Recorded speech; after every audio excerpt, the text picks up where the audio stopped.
Petty Officer Second Class Tommy Rodriguez gripped the handles of his 40mm Bofors anti-aircraft gun. The battle alarm sliced through the humid Pacific air.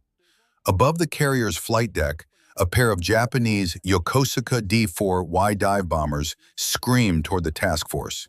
This was the first organized kamikaze attack in naval history. "They're coming!" Rodriguez shouted to his gun crew. The diving planes exceeded 400 miles per hour, their engines wailing like banshees as they bore down on the U.S. ships. Rodriguez traversed the gun to track the lead bomber, but the target moved too fast and erratically. The traditional ring sight in his hands only showed the enemy plane's current position, not where it would be when his shells arrived. He pulled the trigger again and again, watching tracers streak uselessly behind the diving kamikazes. Dozens of other anti-aircraft guns roared in desperation nearby, shells bursting into empty sky while the Japanese pilots closed in. What Rodriguez didn't know was that his ship carried a revolutionary new weapon, a device so advanced that Navy leaders initially called it crazy and impossible. Even less did he know that this shoebox-sized invention, created by an MIT professor with no military background, was about to change naval warfare forever. The numbers were staggering. In the first 2 years of the Pacific War, U.S. anti-aircraft guns scored just a 3.2% hit rate. For every 100 rounds fired, only about 3 enemy planes were downed. Japanese pilots could attack U.S. ships almost with impunity, knowing speed and luck would often carry them through the dense flak. By October 1944, after years of fighting, the U.S. Navy had fired more than 400,000 anti-aircraft rounds, scoring only about 12,800 hits. That catastrophically low accuracy left American ships dangerously vulnerable to Japan's increasingly desperate attacks. The threat of kamikaze raids made the crisis even worse. Japanese pilots no longer needed to survive their missions. Every enemy plane became a guided missile. Traditional anti-aircraft tactics, designed to deter attacking pilots, were completely useless against enemies determined to die. What the gunners didn't know was that their salvation lay in the brilliant mind of Dr. Charles Stark Draper. This MIT professor, with an unorthodox fire control solution, revolutionized aerial warfare and saved thousands of American lives in the final year of World War II. 的博福斯炮群击落超200架日机。冲绳战役中，单艘埃塞克斯级航母靠4连装博福斯击落37架神风机。再说它的产量有多疯狂，美军二战总生产量约12万门，战时峰值产能约为每月2000到3000门。单装炮由4到5人操作，1瞄2装1指挥，4连装则需8人。When shooting at a moving target, you had to aim ahead of where the target was. A 40mm Bofors shell took about 3 seconds to reach an enemy plane 4,000 yards away. In those 3 seconds, a target moving at 400 miles per hour could travel nearly 1,800 feet. Gunners had to aim at empty sky and pray the shell and target arrived at the same spot at the same time. Traditional anti-aircraft sights were simple iron rings that only showed where the weapon was pointed. Enemy planes never flew straight and level. They dove, climbed, banked, and turned. The three-dimensional puzzle was beyond human reaction speed to solve in time. The Navy's Bureau of Ordnance tried multiple solutions. Fire control directors with mechanical computers to calculate lead angles. But these room-sized devices were overly complex, couldn't handle fast-changing targets, and proved extremely fragile aboard ships. Efforts to develop automatic tracking systems failed for lack of reliable technology to follow maneuvering targets. Experts agreed the problem was fundamentally unsolvable. Admiral William Halsey declared in 1942, "Anti-aircraft fire is more of an art than a science. We can teach men to aim and shoot, but we cannot make machines think like fighter pilots." The Bureau awarded development contracts to traditional suppliers like Westinghouse, General Electric, and Ford Instrument Company. Their proposals relied on large mechanical computers that required dedicated crews and constant maintenance. None worked in combat. Meanwhile, the war grew more desperate. The Luftwaffe's precise bombing raids devastated British cities. The Imperial Japanese Navy delivered a crippling blow at Pearl Harbor, and U.S. ships desperately needed effective air defense. At the time, their equipment was barely more accurate than random firing. These failed solutions shared a common flaw. Engineers were trapped in traditional thinking, trying to replace human judgment with complex mechanical calculations. The systems worked in laboratory conditions, but broke down in real combat against unpredictable, fast-moving targets and split-second life-or-death decisions. By the spring of 1941, the situation was critical. German U-boats sank Allied merchant ships faster than they could be replaced. The Japanese Navy threatened U.S. positions across the Pacific, and U.S. warships could barely hit enemy aircraft, leaving them defenseless against air attacks. The Navy's Ordnance Fire Control Division, led by Lieutenant Commander Marion O. Morrell, faced mounting pressure. Conventional approaches were exhausted. Time was running out. America was about to enter a war dominated by air control at sea, without effective shipboard air defense. Top Navy officials refused to acknowledge the severity of the crisis. Senior officers insisted better training and more guns would solve the problem, ignoring the mathematical reality that human reflexes could not quickly calculate three-dimensional intercept points in modern aerial combat. This institutional blindness created a deadly cycle. Failed solutions received more funding and time, while innovative ideas were dismissed as unrealistic or impossible. To save face, Navy bureaucrats blamed poor gunnery training rather than admit fundamental technological limitations. The human cost of this failure became clear early in the Pacific War. Japanese aircraft attacked U.S. ships with minimal losses, while most American anti-aircraft fire proved ineffective. Sailors watched helplessly as enemy bombers and torpedo planes closed in, knowing their defensive weapons could barely stop determined attackers. In May 1940, 38-year-old Dr. Charles Stark Draper sat in the college dining hall, rolling up his sleeves and sketching mathematical equations on a napkin. Dr. Draper had no military service, no formal weapons training, and no experience in naval gunnery. His academic specialty was precision instrumentation, a field so obscure most Navy officers couldn't explain his work. Draper's unconventional background made him the least likely person to revolutionize warfare. His doctoral research focused on gyroscopes, devices that measured rotation and orientation with micron-level precision. While Navy engineers designed massive fire control computers, Draper studied spinning gyroscopes the size of silver dollars. Colleagues at MIT called him an eccentric genius who solved problems from unexpected angles. Students called him the Doc because he insisted on hands-on experimentation, not just theoretical analysis. His laboratory resembled a machine shop, filled with lathes, drill presses, and precision measuring equipment, not a typical university research space. The breakthrough moment came over lunch with pilots and engineers from Sperry Gyroscope Company.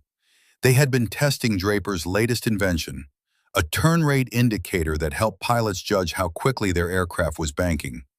The device used tiny gyroscopes to measure rotational motion with extreme accuracy. Someone brought a newspaper to the table, with headlines about German tanks advancing into France. The conversation turned to military applications.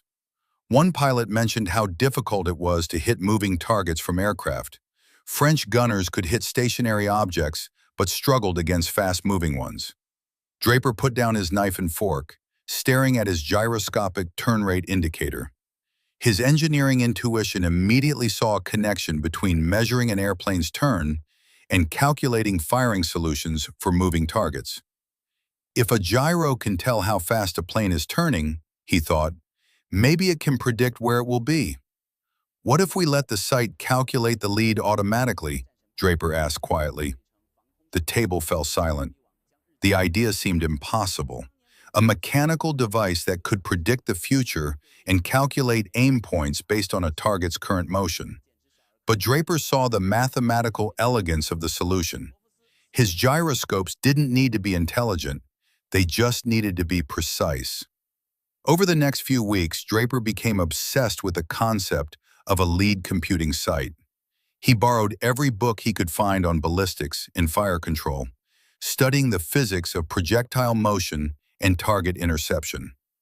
His office overflowed with calculations on trajectory math, gyromechanics, and optical sight design. Draper's approach was revolutionary. He didn't try to replace human judgment with mechanical computation. Instead, he used gyroscopic precision to enhance human reaction. The gunner still tracked the target and pulled the trigger, but the sight automatically adjusted the aim to compensate for the target's movement. By September 1940, he had perfected the theoretical foundation for the lead computing sight.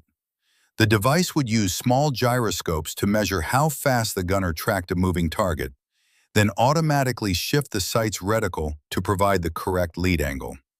The idea was so simple that trained engineers had overlooked it, yet so revolutionary it would change aerial combat forever. September 1940, MIT, Instrumentation Laboratory, 10 p.m. Dr. Draper worked alone in the basement lab, surrounded by machine tools and precision instruments. On his workbench sat a rough prototype that looked more like a science project than a military weapon. A rectangular metal box the size of a shoebox, connected by cables and mounts to a .22 caliber rifle.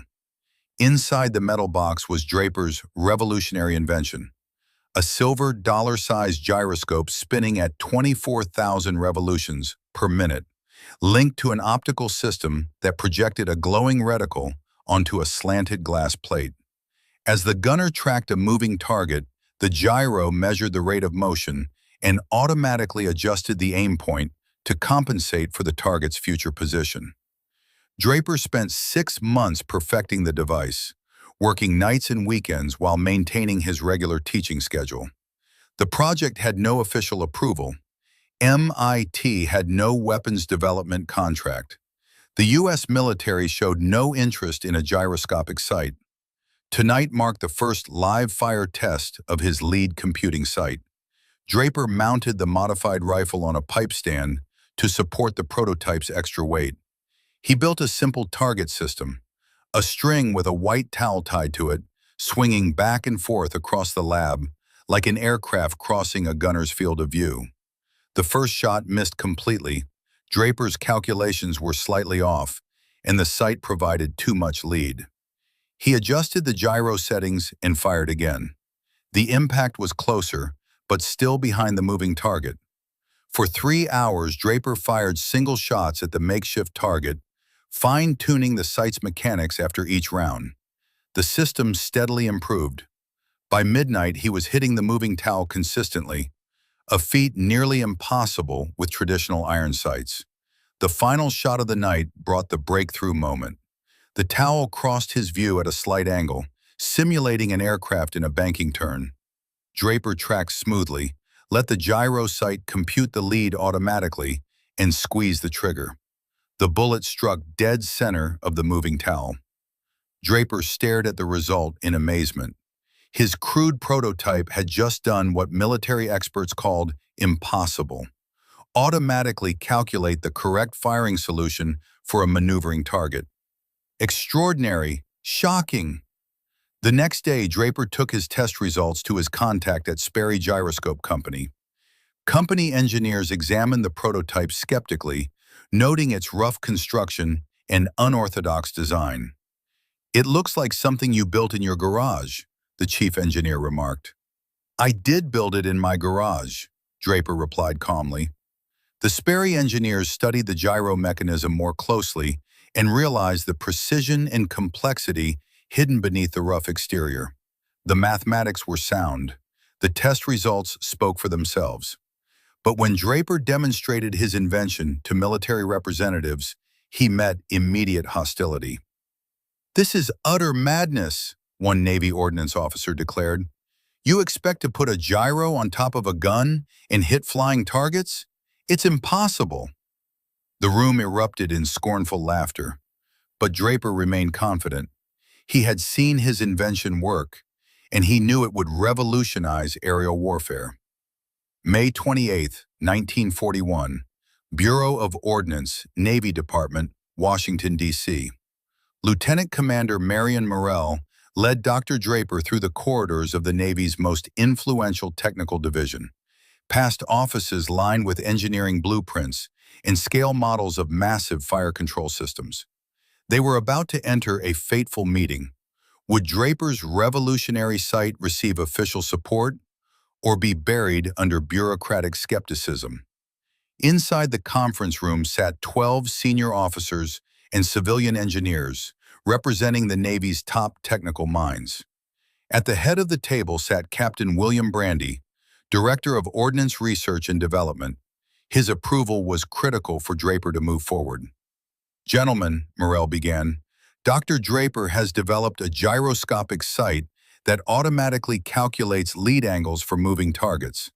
The device weighs less than 20 pounds and requires no external power." Lieutenant Ralph Christie, the Bureau's fire control expert, responded immediately. "Lead computing sights have been tried before. They require room-sized mechanical computers and dedicated crews.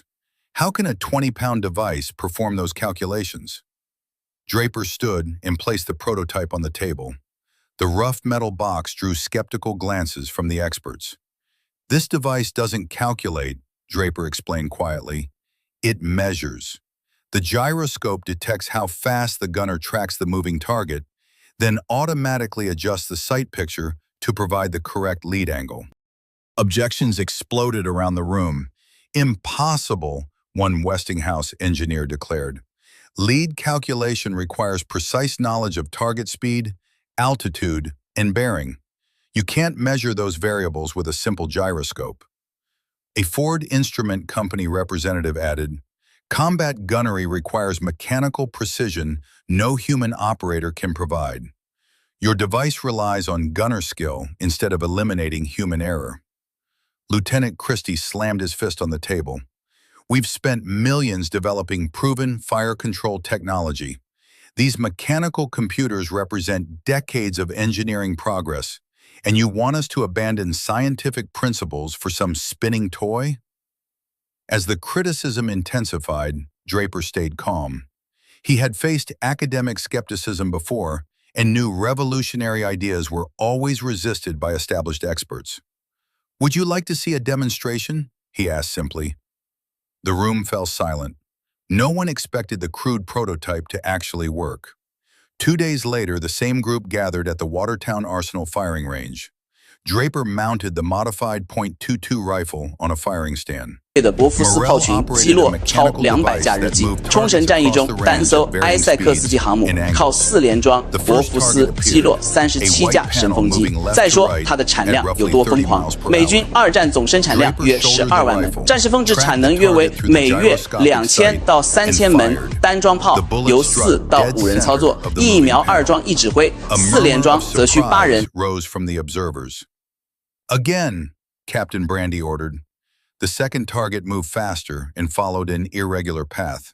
Draper tracked smoothly, let the sight compute the lead automatically, and scored another direct hit. After 5 consecutive hits on moving targets, skepticism turned to amazement. Lieutenant Christie stepped close to the rifle and examined the gyroscopic sight's mechanics. "How does it work?" he asked quietly. Draper explained the physics.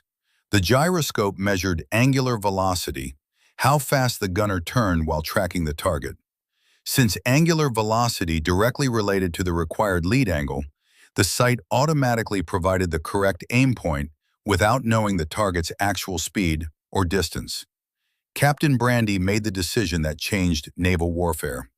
"I want specifications and a quote for 50 experimental units. If this device performs as demonstrated, we'll need thousands." The room erupted in cheers, this time in excitement, not disbelief. Officers and engineers crowded around Draper's prototype, asking technical details and discussing possible applications.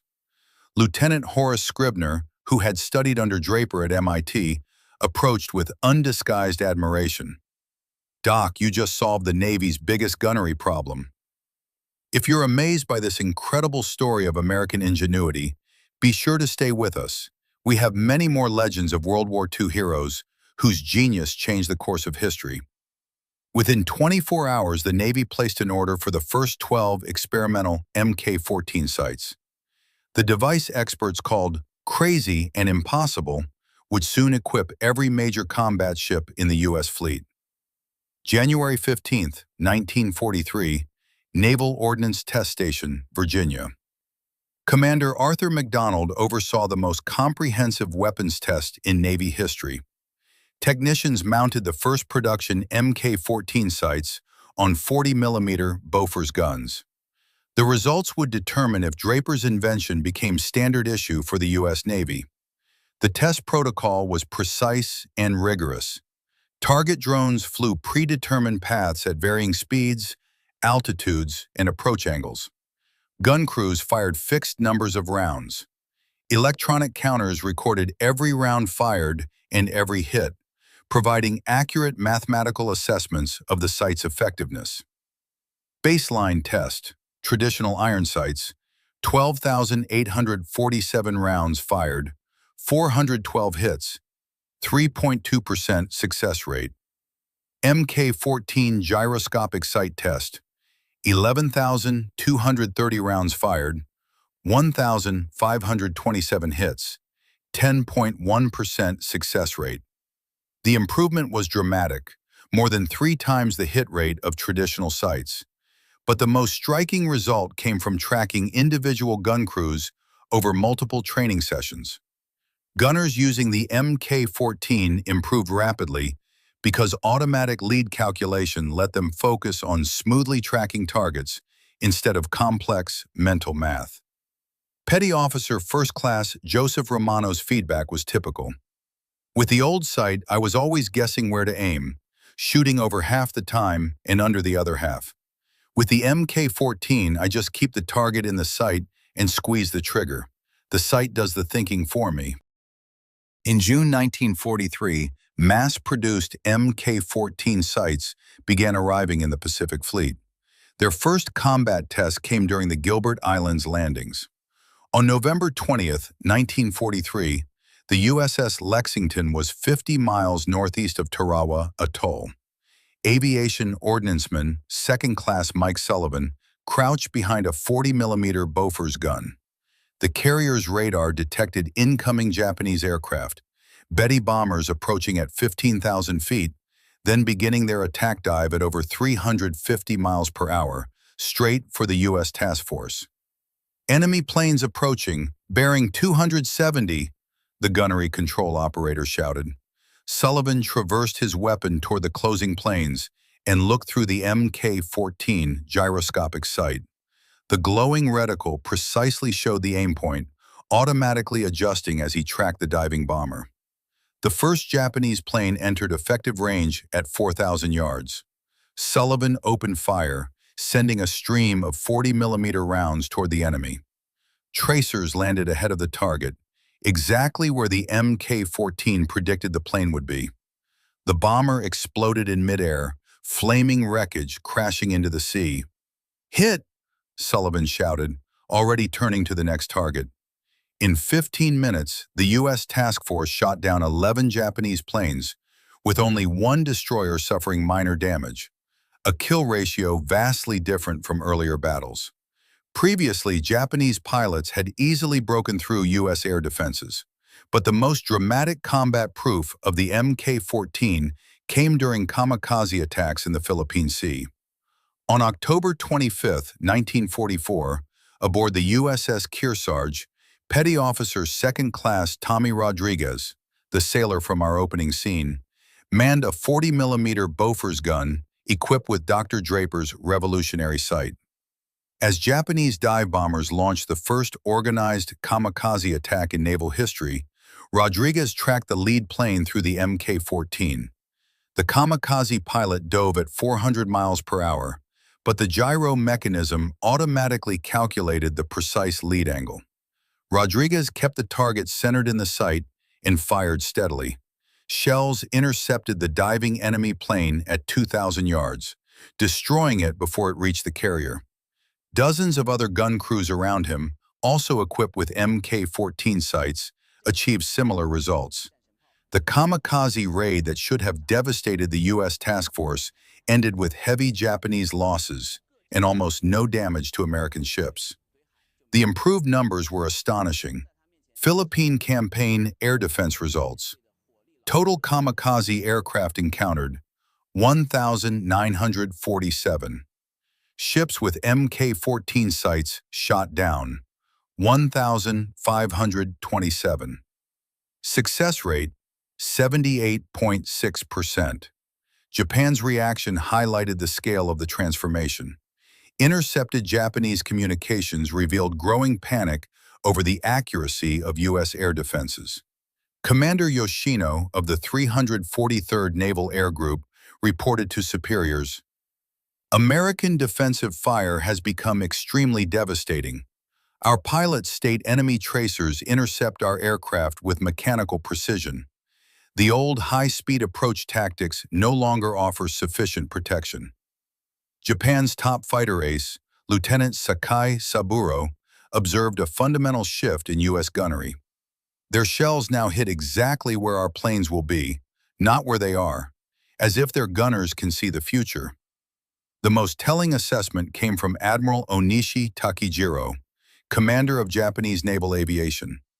American ships have become nearly invulnerable to attack. Their anti-aircraft accuracy approaches theoretical limits. We must assume any approach on enemy vessels will result in our aircraft being destroyed. The human impact of this transformation went far beyond statistics. American sailors, who once watched helplessly as enemy planes closed in, now had effective defensive weapons. Seaman First Class Robert Hayes of the USS Franklin wrote home, "When the Japanese come, we don't feel helpless anymore. Our guns actually work now. When we fire, they get shot down. Like every ship has a guardian angel watching over it." The rest of the story is even more extraordinary. By the end of World War II, the Mk-14 sight equipped more than 85,000 American and British guns. The device, once dismissed as impossible, achieved accuracy levels exceeding even the most optimistic pre-war predictions, turning naval air defense from desperate prayer into precise mathematical certainty. September 2, 1945, USS Missouri, Tokyo Bay. As General Douglas MacArthur accepted Japan's surrender aboard this battleship, every major U.S. Navy warship in the harbor carried multiple Mk-14 gyroscopic sights. The impossible invention rejected by Navy experts 4 years earlier had become standard equipment on American warships worldwide. The final numbers reveal Dr. Draper's enormous contribution to Allied victory. Total Mk-14 sights produced, 85,000.